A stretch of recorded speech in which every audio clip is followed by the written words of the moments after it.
Vritti, Vidyaranya Mahaswamiji takes us towards the point where we leave even the Shastra.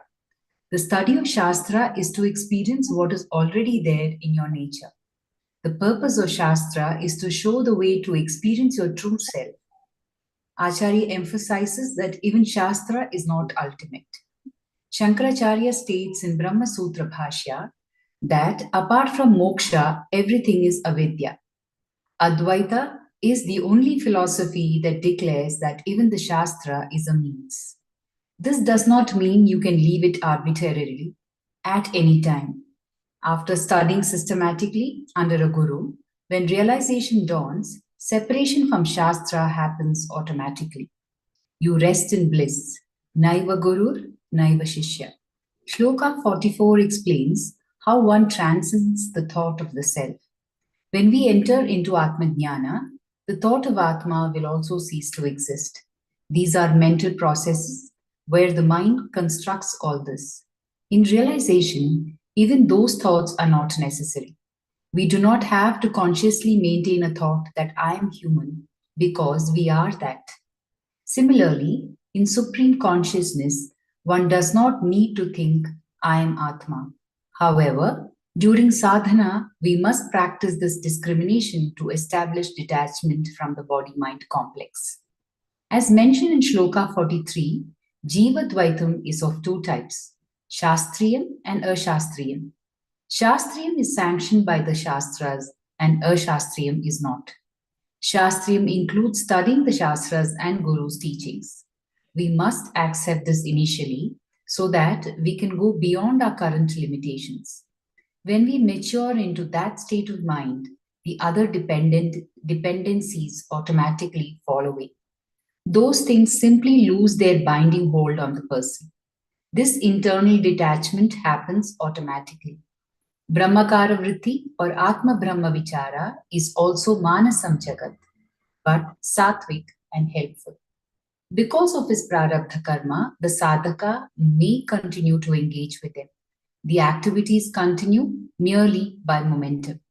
With the analogies of the torch and husk in Shlokas 45 and 46, it is explained that mental functions of the mind are helpful for sadhana. Structured Shastra study is critical. This is a mental function critical to progress. When you learn Shastra through Shravana Manana from Guru, it has true benefit. The Medhavi studies scriptures, practices repeatedly, and having realized Supreme Brahman, discards them. We use a torch in darkness. On reaching the destination, we set it aside. The Shastras and Gurus are like torches. They shed light on your path during sadhana. Once the goal is reached, the torch is dropped. We transcend the thought of the self. The intelligent one, after studying the text and becoming intent on knowledge and realization, should discard the text entirely, just as one seeking grain discards the husk. After abhyasa, the sadhaka internalizes the knowledge. In the stage of jnana, intellectual knowledge, one may still harbor doubts. But once it matures into vijnana, the direct assimilated experience of that knowledge, there is absolute clarity. Then the dependency on the books is dropped. Scriptural proof for dropping the scriptures is in Brihadaranyaka Upanishad and Mundaka Upanishad. The wise, having known him alone, should practice wisdom. Once established in intuitive experiential knowledge, extensive reading is not needed. Pointers like Mahavakyas are needed for Nididhyasana. Then one sits in Maunam. It is stated in Katha Upanishad, while describing the specific Nididhyasana technique, that progressive merger happens. Speech into mind, mind into intellect, intellect into cosmic intellect, and that into Shanta Atman, peaceful self. This leads to Sachidananda. Let mind rest in the self. Shloka 49 talks about how to control the Ashastriya or restless mind. The Ashastriya Dvaitam, non-scriptural mental duality, has two forms, Tivra, intense, and Manda, mild. Tivra is Kama Krodhatmikam, and these are intensely harmful. Manda is Manorajyam or daydreaming. It is not as intense as anger, but it generates subtle disturbances and dissipates energy. It looks calm on the outside, but inside, the mind is wandering. Both are destructive for a sadhaka. A mind hijacked by anger will not support you. Shloka 50 explains how this can be controlled. Both must be avoided before truth to achieve realization. Control of mind, Shama, and one-pointedness, Samahitatvam, are described as means in the Shruti. Before realizing the nature of Brahman, one must remove both of these mental obstructions to allow knowledge to take root. Bodha Siddhaye. Swamiji concluded saying that these will be discussed in the next session.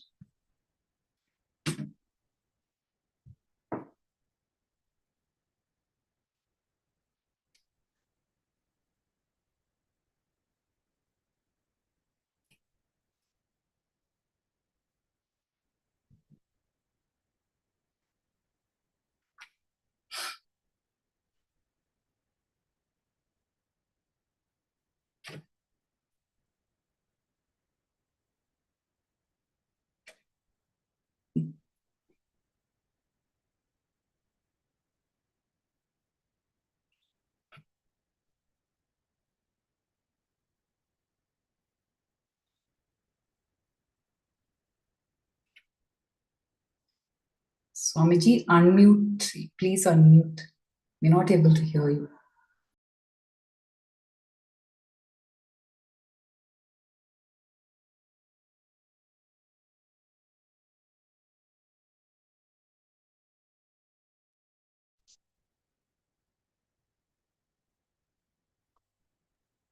Srude smrute purananam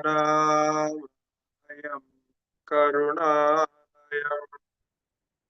namami bhagavat padam shankaram lokashankaram shankaram shankaracharyam keshavam badarayanam सूत्रभाष्य कृतो वन्दे भगवन्तौ पुनः पुनः ईश्वरो गुरुरात्मेति मूर्तिभेद विभागिने व्योमवद्व्याप्तदेहाय दक्षिणामूर्तये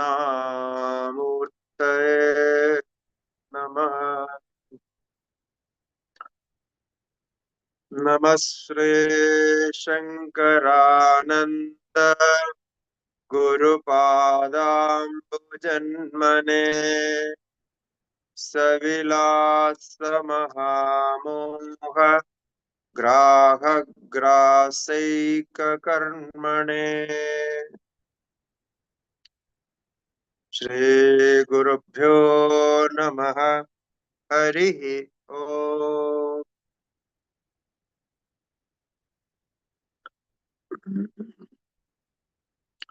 ओम नमो नारायणाय।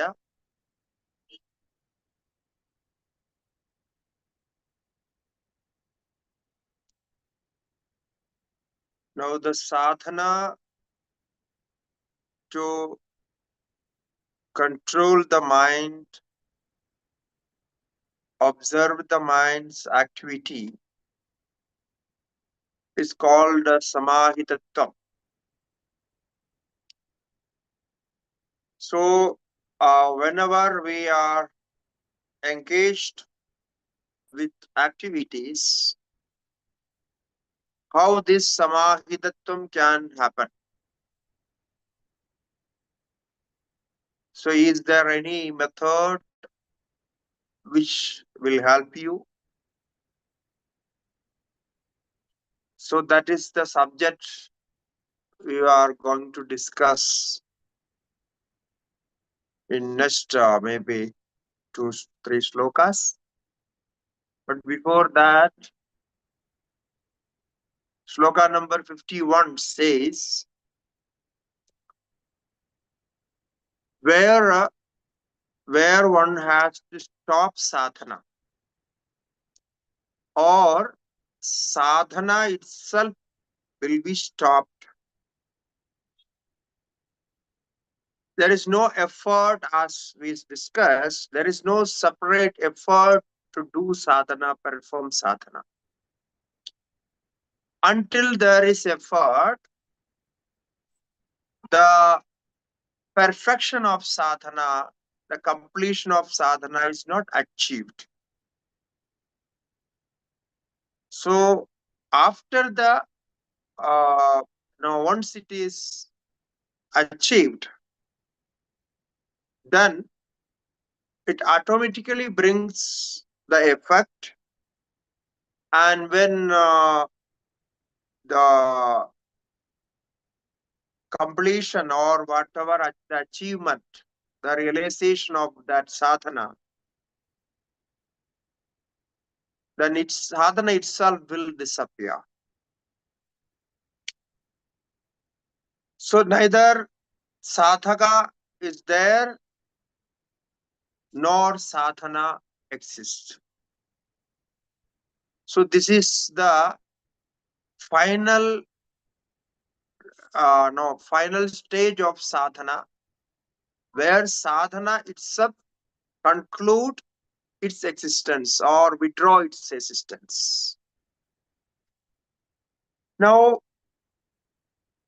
everyone asks, till when we can stop that? For how many years one has to study shastras? Should we continue shastra until maybe the body is departed? So where is the stage where we stop sadhana? How we know where to stop? This is a big question asked. And now in 51 sloka number 51, Vidyaranya Mahaswamiji is trying to answer that. So he says, the last sloka, it is said, Ubhayam tattva bodhat prang nivaryam bodha siddhaye shamas samahitatvam cha sadhaneshu srutam yataha. So shamaha samahitatvam cha. So two sadhanas, two types of sadhana, concentration and control of all sense organs, or especially mind. So shamaha samahitatvam. Now the next sloka says, bodhadurdhvam cha tadheyam jivan mukti prasiddhaye. Bodhadurdhvam cha tadheyam jivan mukti prasiddhaye. Kamadi klesha bandhena yuktasya nahi muktata. Kamadi klesha bandhena muktasya nahi muktata. So you see the samahitatva means samadhi. Even the samadhi is not ultimate. Even the absence of mental activity should not be considered as wisdom. There is a big confusion that people think samadhi is the ultimate achievement or realization, stage of realization. Sitting in one place and mind is completely thoughtless. But it's not true. The thoughtlessness of mind is again a sadhana. It's a part of sadhana. It's a higher level of concentration. You start concentration with one-pointedness, ekagrita. and slowly increase, gradually increase into the stage of thoughtlessness. So chitta vritti nirodha, the complete concentration. You will have many experiences in between. No, completely free, and you enjoy yourself, and some very special kind of peace in your mind, coolness, everything you will experience. But till even that absence of mental activity is not considered as ultimate. Therefore, shama, or controlling minds, and all other sadhanas related to that, japa, tapa, all those. And in those, the samadhi is something, the highest level of that concentration. Even that is not the stage of Jivan Mukti. That's what he says. Even the absence of mental activity, what is discussed in sloka number 50, even that is not there. He says, bodhad urdhvam cha tadheyam, tadheyam, Jivan Mukti prasiddhaye. So, in order to experience Jivan Mukti directly, one has to uh, leave all these activities. So, bodhad urdhvam cha tadheyam. Tadheyam means uh, leave off all those, set aside all those. So once the sadhaka is established in that tattvamasi, aham brahmasmi, or brahmakara vritti, that stage we call it as bodha, sakshatkara. So in that tattvabodhat, in that bodhat, urdhvam, after that, tadheyam jivan mukti prasiddhaye. Then what does it mean? Even this samahitatvam, samadhi, or shama, or whatever it is said, those so-called sadhanas are not, uh, those sadhanas are not Jivan Mukti. Jivan Mukti is something different. Jivan Muktana can practice samadhi. Sometimes he may practice if he like to, or he may not be practicing that. He may be active in all activities, outside activities, as you are now.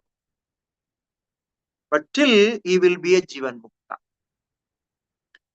Therefore, the Vedantic knowledge or Vedantic experience is not directly opposing any kind of outside activities, Vyavahara.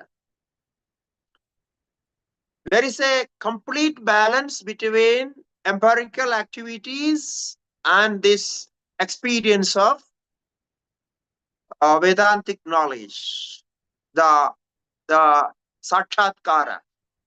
So this is the speciality of Vedantic knowledge. On the contrary, when you take up samadhi and yogic practices, both cannot go together. If you want to practice samadhi, you cannot live a normal life. You have to renounce all your outside activities and go to a place where nobody can disturb you, no sound, nothing, completely quiet, maybe in some caves or somewhere like that. Then only samadhi practice can happen. You cannot practice samadhi or concentration sitting in somewhere like that, in your home or somewhere. Because that is through mind through developing mind, they reach there. So mind should develop that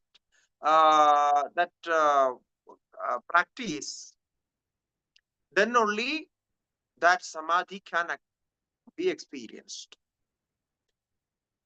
Therefore, here Vidyaranya Mahaswamiji especially is mentioning that for the sake of Jivan Mukti, one has to leave off all other activities, including this samadhi practice.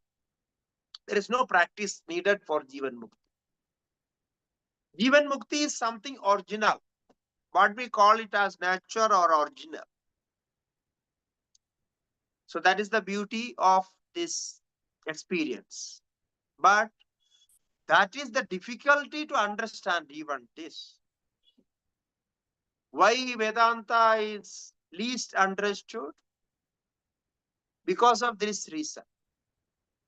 We don't know where the balance come, where we connect all this.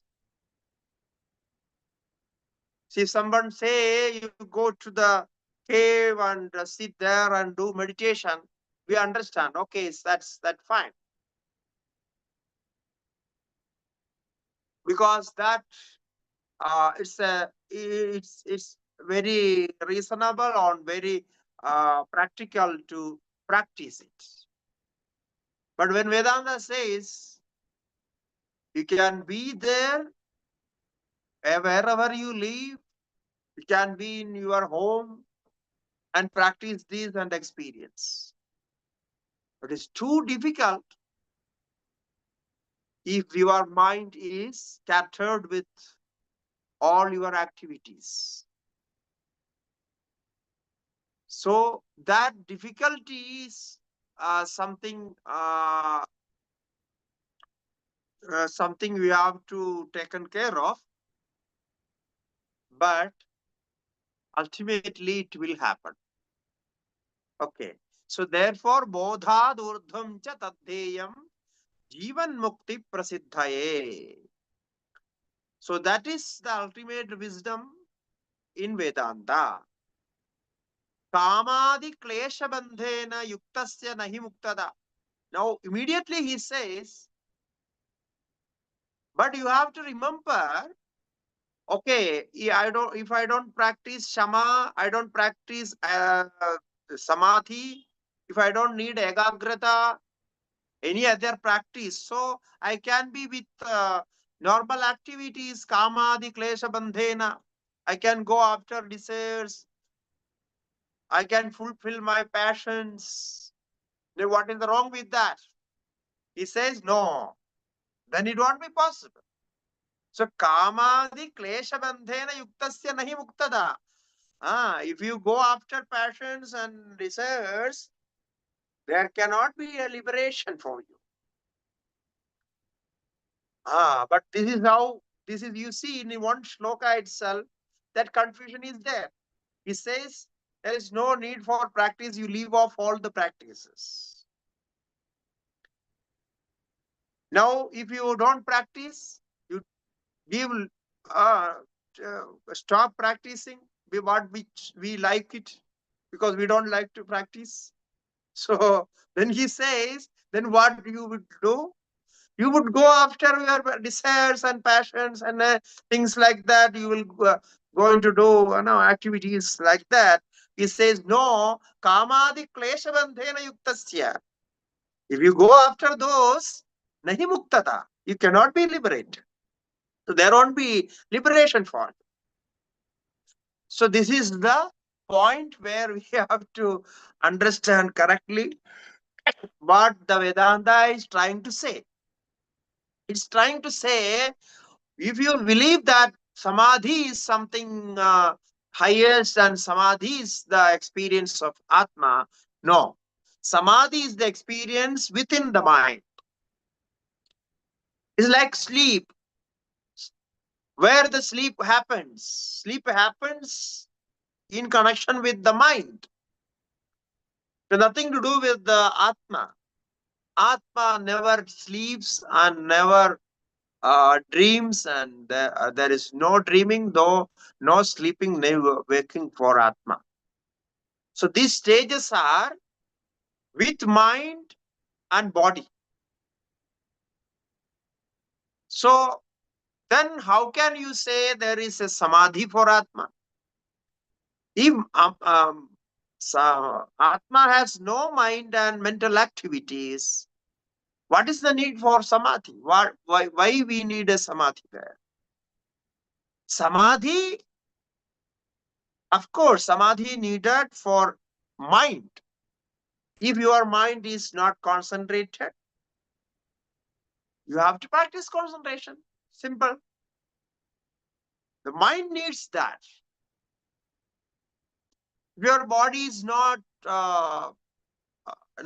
flexible and not helping you to sit for hours, you have to practice yoga, so practice some exercises, physical exercises to maintain the body. It's not directly connected to Atma. So the kamadi klesha bandhena yuktasya nahi muktata.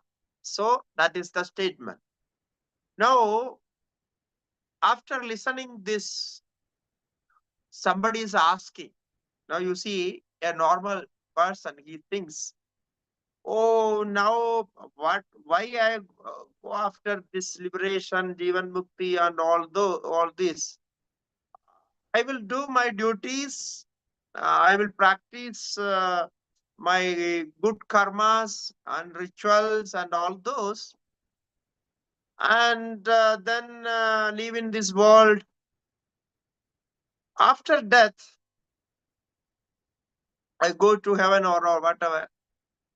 If there is no rebirth, then everything is done. Because rebirth is a problem. Na? Punarjanma is the problem. So if there is no rebirth, I'm not worried about Jivan Mukti or other stages, all this Samadhi or whatever. So I will practice some good karma, like some ritual, some japa or some good karmas. People think like this. And doing that, practicing that, by that, I can I can go beyond this death and birth. So this is an opinion. So somebody is raising an opinion on this. Jivan muktiriyam ma bho janma bhave tvaham kriti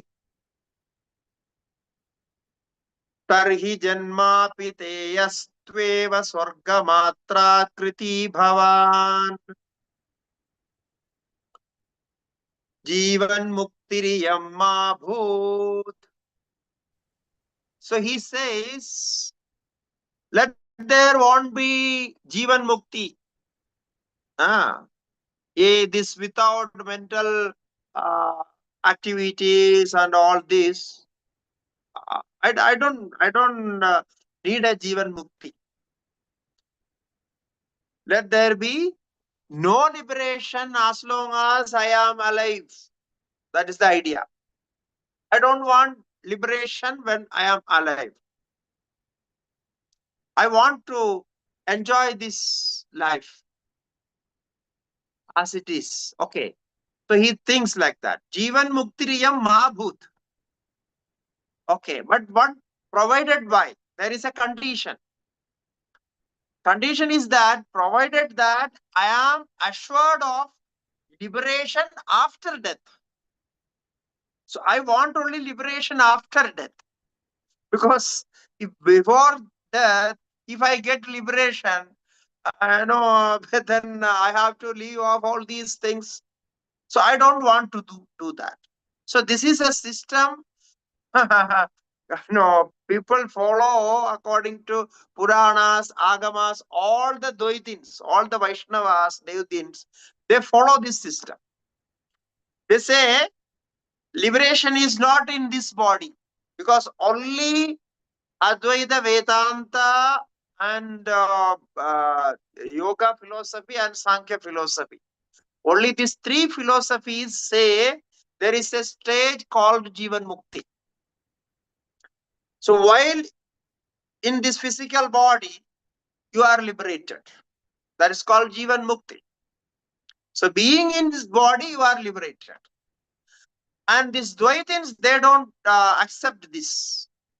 They say there won't be any liberation in being this body, but after death, you will be get liberated. Sarupya, Sayujya, Salokya, and all those liberations you will get. So there won't be any rebirth. So if there is no rebirth, then you are liberated. The meaning of liberation is no, after death, there is no rebirth. So stopping the rebirth is the liberation. Then, so that liberation after death, that is going to be the final.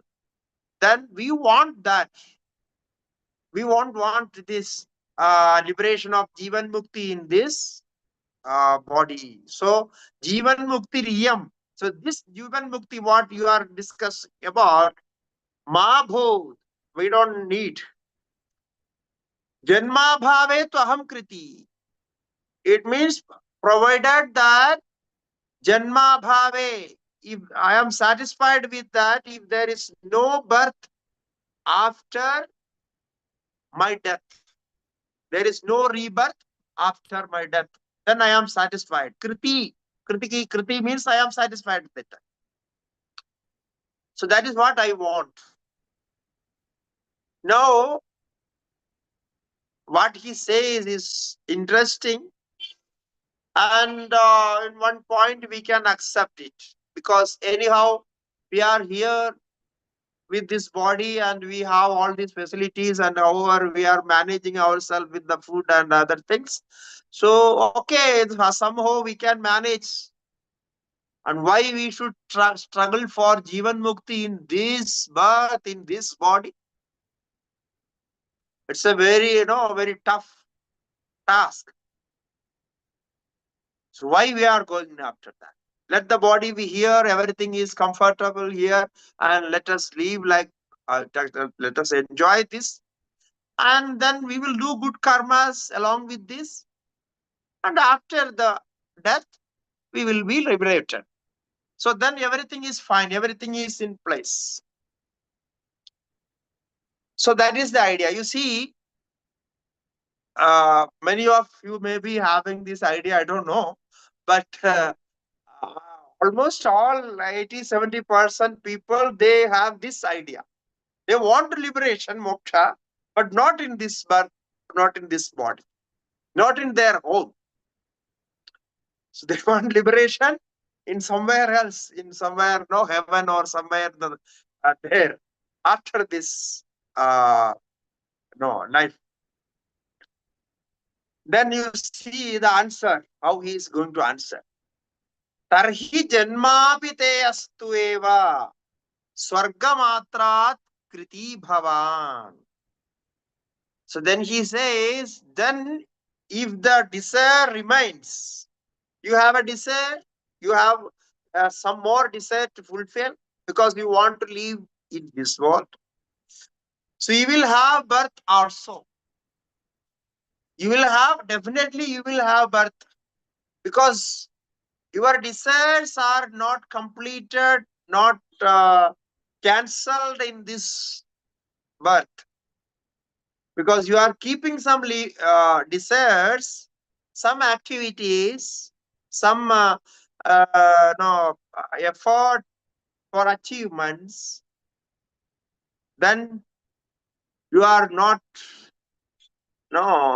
ensured with liberation.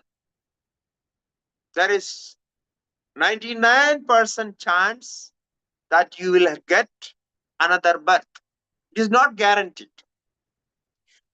That is one point. The another point Vedanta raises here is, what is the guarantee after leaving this body if there are any liberation or something like that, how we know that? What is the guarantee there? And how we know that in that liberation, what is the experience? It may be there, may not be there. Of course, Shastra says we believe, we accept it. But still we don't know what is the experience there. We heard about Amrita. We know heaven is there. But nobody has gone there and nobody has experience of that heaven which is there. Now, an intelligent person will not live his life for the heaven where we have no idea what is happening. Only with beliefs we go there. So therefore, Vedanta says, if Atma is here, if Atma is Mukti, Atma Jnanam is Mukti, then why not here? What is the problem? What is the difference between Swarga and this earth where we live? Because Atma is everywhere. So not experiencing, why we are not experiencing Atma? Because of ignorance, because ignorance stops that. Ignorance is the problem. We have to solve it. If that is the case, then why we have to go to Swarga, heaven, to experience liberation? So let the liberation be here.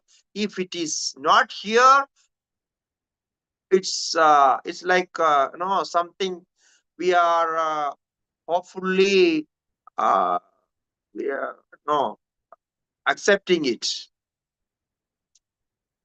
So it's not correct. That is why it say tarhi janmapi te astu eva swargamatrat kriti bhavan. So you are satisfied with the heaven only because you want to go to heaven and you will be satisfied with that. So now another main point, you have to be careful with this. Why Vedanta is not accepting this theory? There is another reason, very important reason.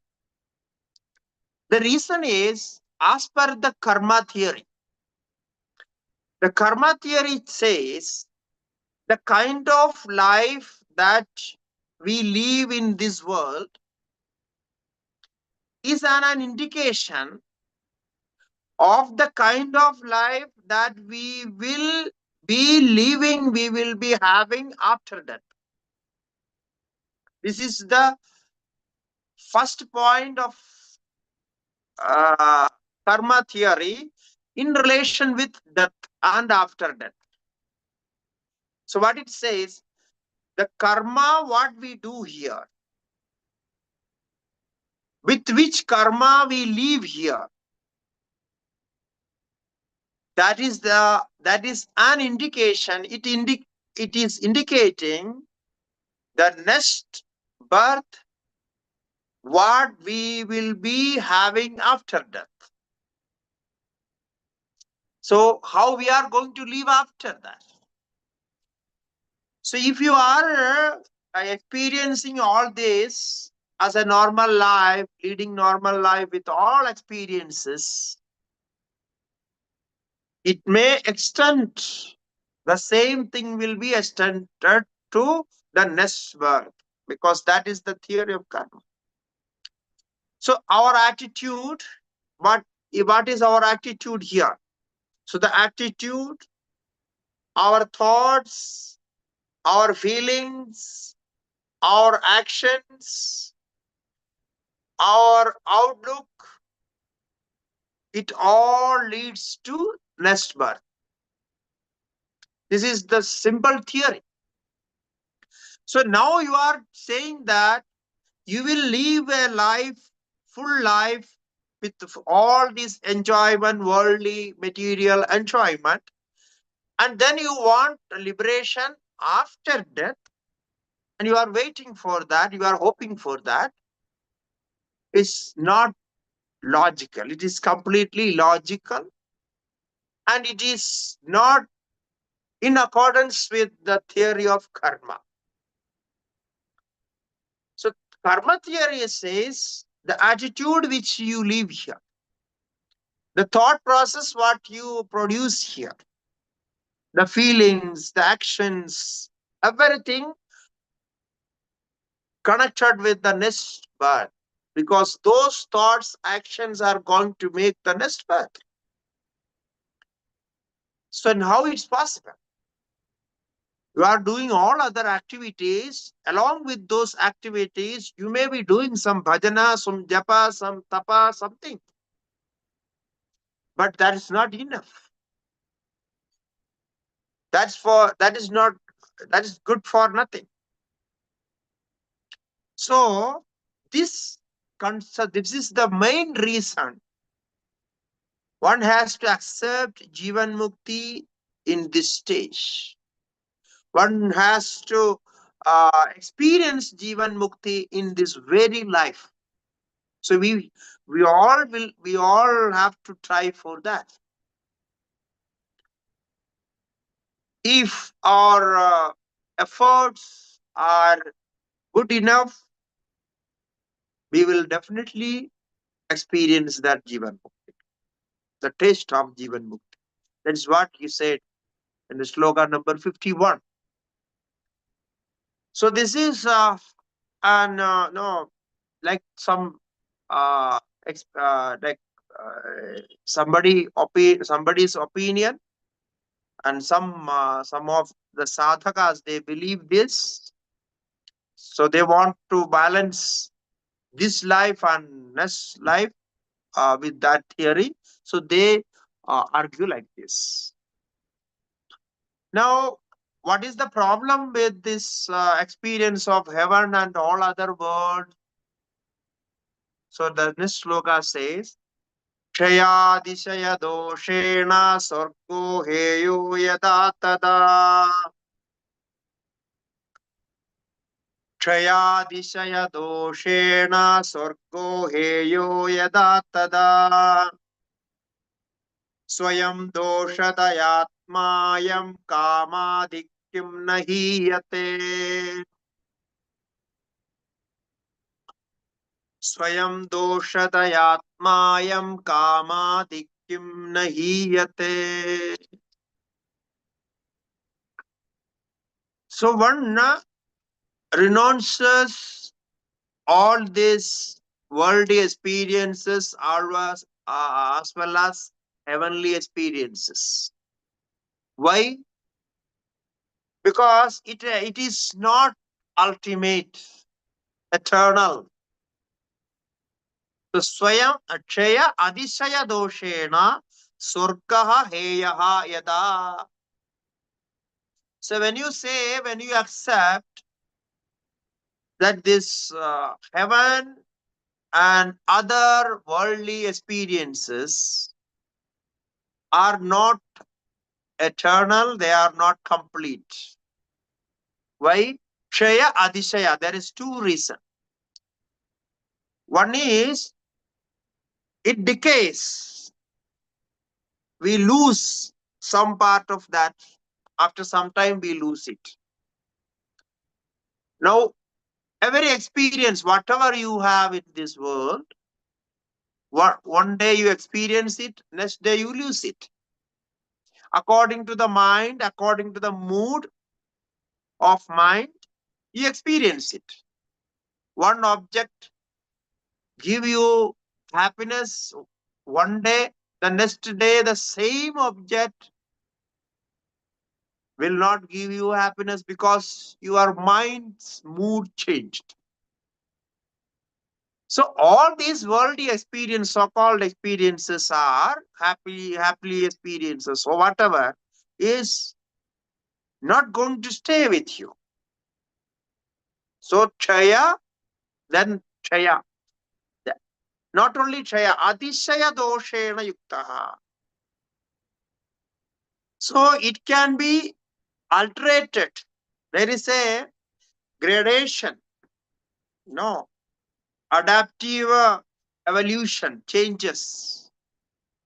So you got one amount of happiness, but you are not satisfied with that. You beg for more happiness. You want to achieve more happiness. There is a comparison of happiness always.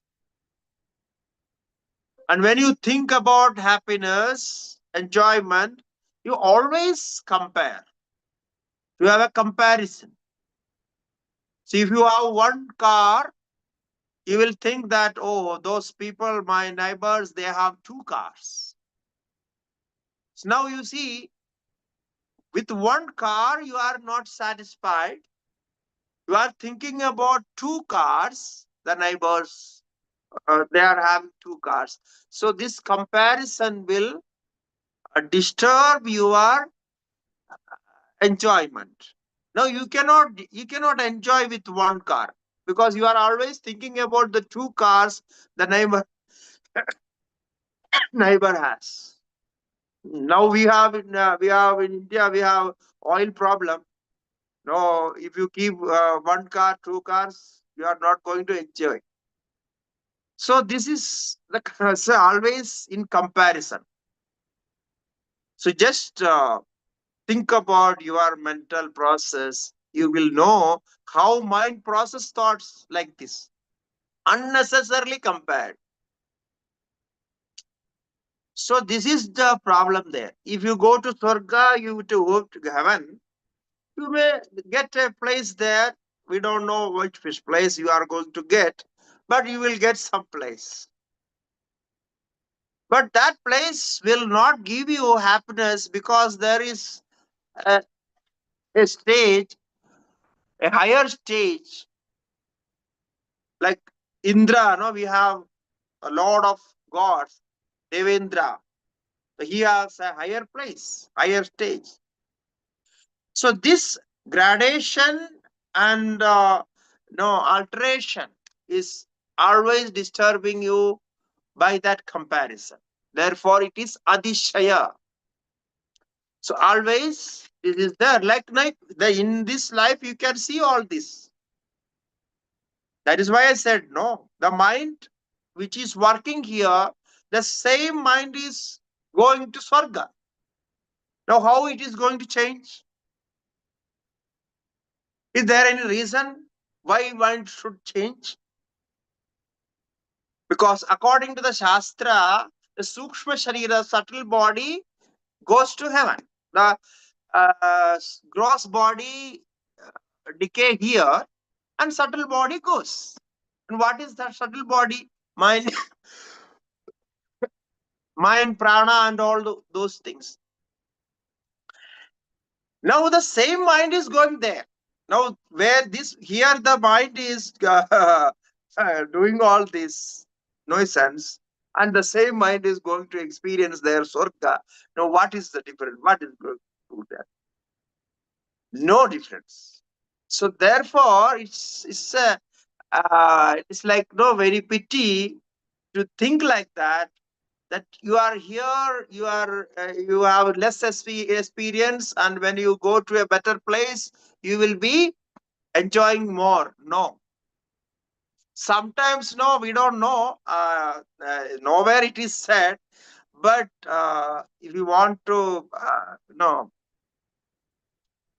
say like that, you can say sometimes if you go there in Swarga, you may think about this earth because there everything is arranged and everything you get so much of experiences, but you won't get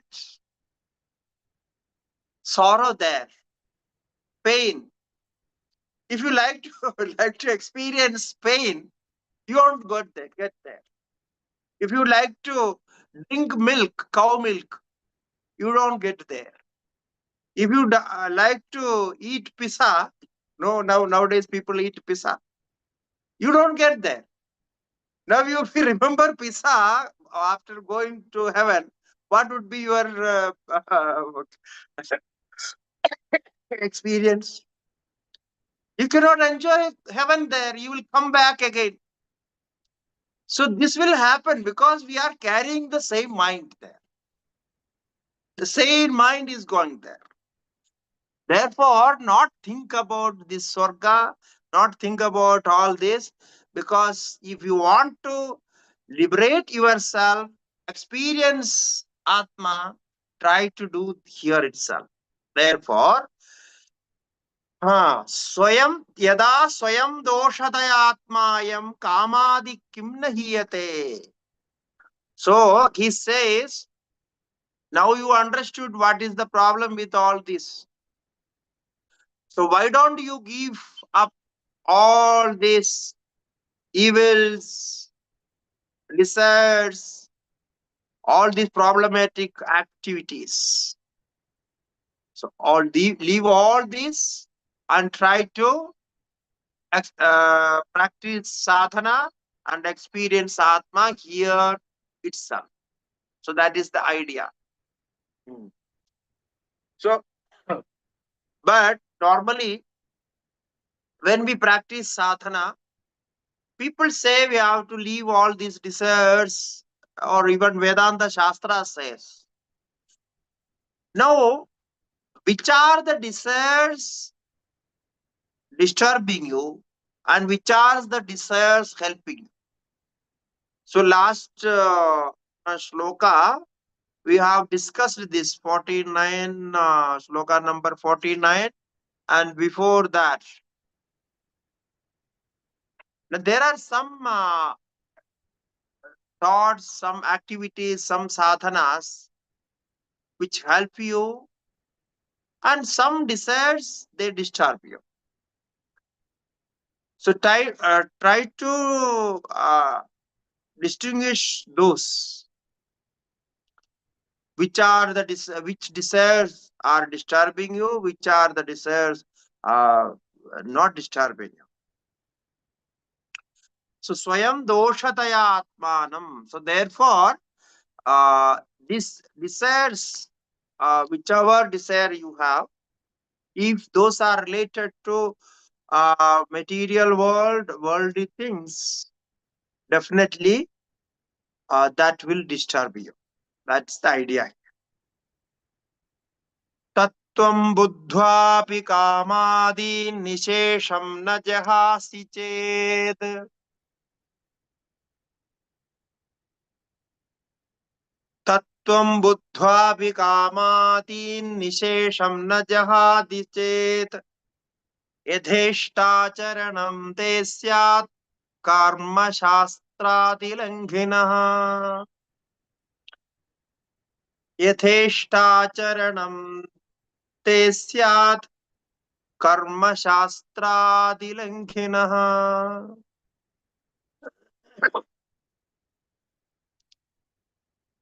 Now, tattvam buddhvapi kamadin nishesham na jahadi chet.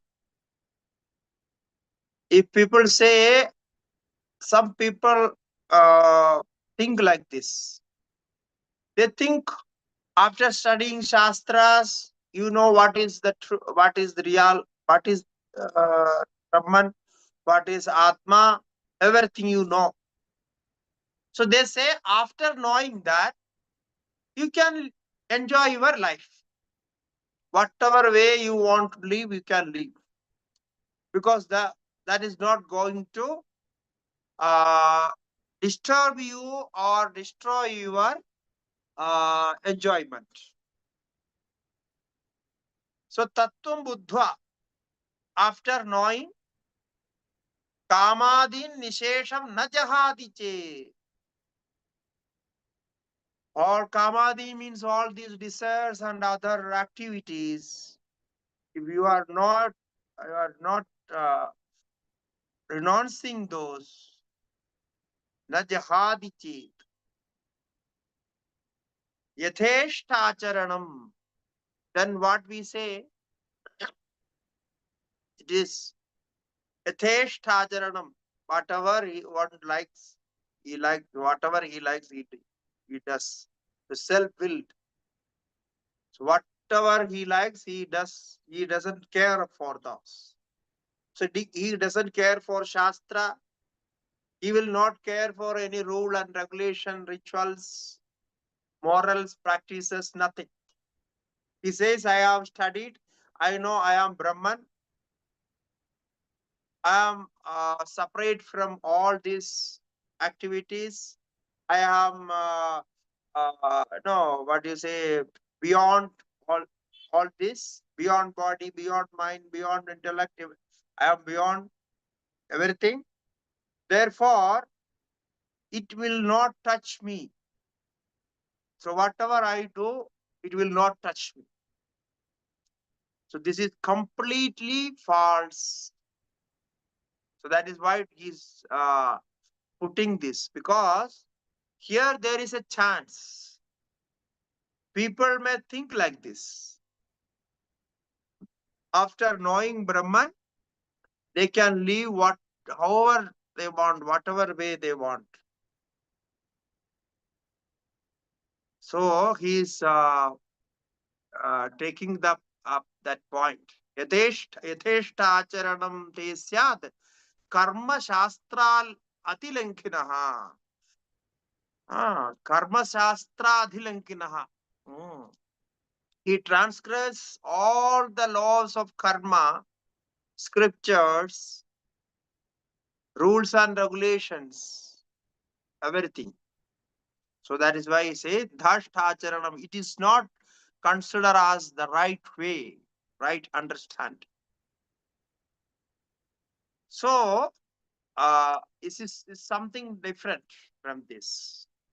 You see, when we reach waking state from dream, what happens? We were in dream, we were enjoying some dream there.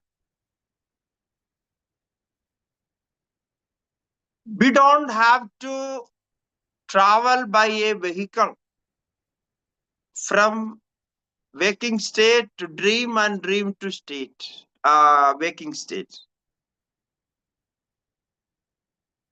You know how you come from dream to waking state? Any idea how you come from dream state to waking state, or waking state to dream state? How you go there? Is there any path, or you walk or run, or how you go there? Any vehicle? Nothing. It is an inner development. It is called inner transmutation. You don't know how it is happening. You can only say, I experienced dream. I came from dream. But if somebody asks how you came from dream, it cannot be described. You cannot say, you cannot tell anybody how you are going to experience that. So it means there is no mutation, there is no physical transformation. The physical transformation is not there. But of course, there is an inner transformation, inner transmutation. You travel from dream to waking state from dream, and then to deep sleep, again waking state. These changes are happening. So like that, the consciousness from lesser dimension, or we can say from lesser stage, lesser dimension, transforms into higher dimension. It is an inner change. So therefore, it is very difficult to actually establish how the changes are happening. We have only the Shastras, accordingly we have to understand. For dream state and waking state, now we can take the support of science, medical science and other sciences and some missions.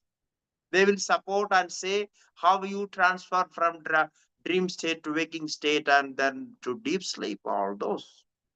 So we have some support. But in the case of spiritual transformation, there is no support from outside. There is no mission can show your spiritual transformation. But you are experiencing it. You know, a couple of years before, how was my mind, how mind was working, and how I was reacting. Now, what changed? And you can see that transformation. It is direct experience, but there is no vehicle, there is no passing or something like that. Nothing is there. So from lower dimension to higher dimension, from lower level to higher level. If we could say that, that's all. If we want to say from lower level to higher level, we can say that. But actually, there is no lower level, no higher level in Vedantic spirituality.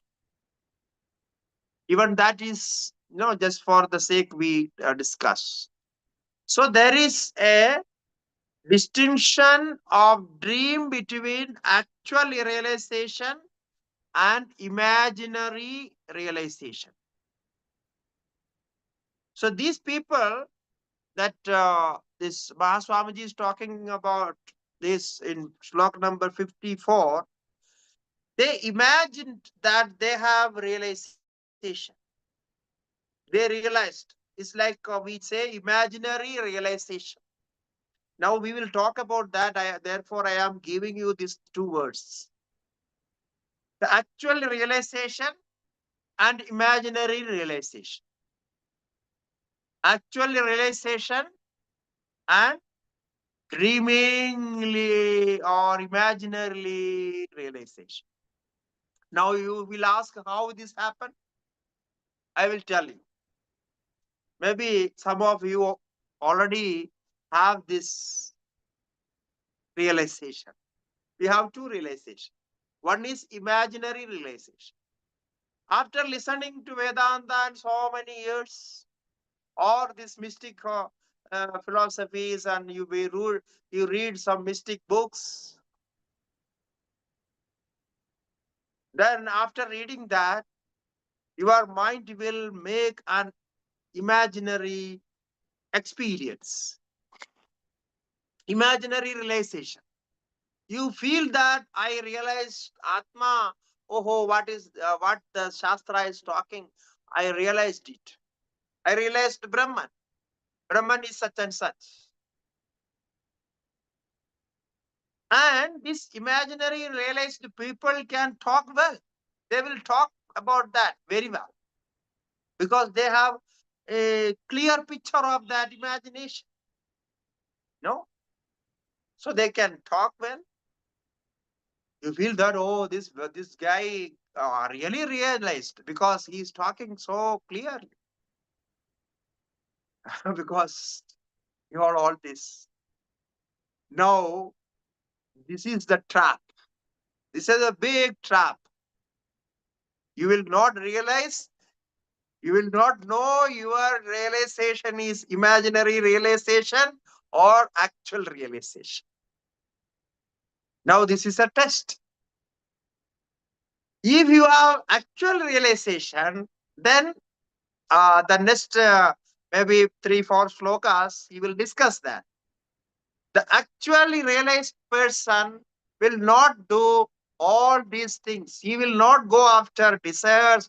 He will not go after his passions, his habits, his things like that. He cannot go because he already renounced those. He is like out of dream. Now, how can he go after that dream? He knows that the whatever I experienced in that dream is are not real. How can he go after those which are not real? And this imagined realized persons. I don't know. We can use the word realized person, but for just sake of the understanding, I am using it. Imaginarily realized person. So this person, what he does, he thinks that I realized, I am realized. Now, then after realizing, he wants to do all those things, all these petty things. So now you see the difference. So he is after that because he is finding some no logic. He is able to logically clarify or satisfy himself that after this realization also I can do this because I am already realized. Now if I go to if I take a I no this go after desires and drink some alcohol or go to play and all this, no, whatever the people do. So if I do all this, what is the problem? If I am enjoying this because I am a realized person, these are not going to affect me. So this is the difference. Now this imaginary realization, how one can understand where it turns that in that stage. It's actually a stage. He's not normal. He's not normal person because he's realized. How? Imaginarily realized. So the imagination, his mental framework is very clear. That is why I said he can talk on that. He can write books on that. He can guide people. Everything he can do.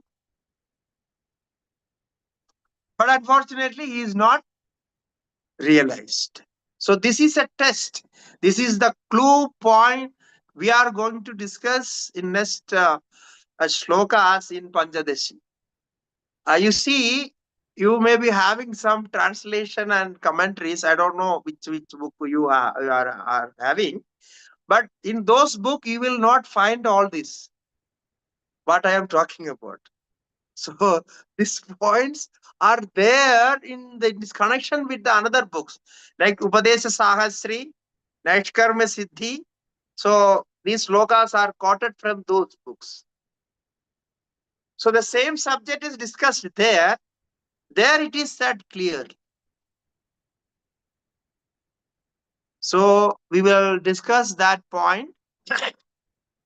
The distinction between, like the distinction between dream and waking state, there is a distinction between actual realization and imaginary realization. So first we will all have imaginary realization. Sometimes already you have it, but now you have to try for actual realization. Okay. Thank you, Hari Om. If you would like to ask anything, you can ask.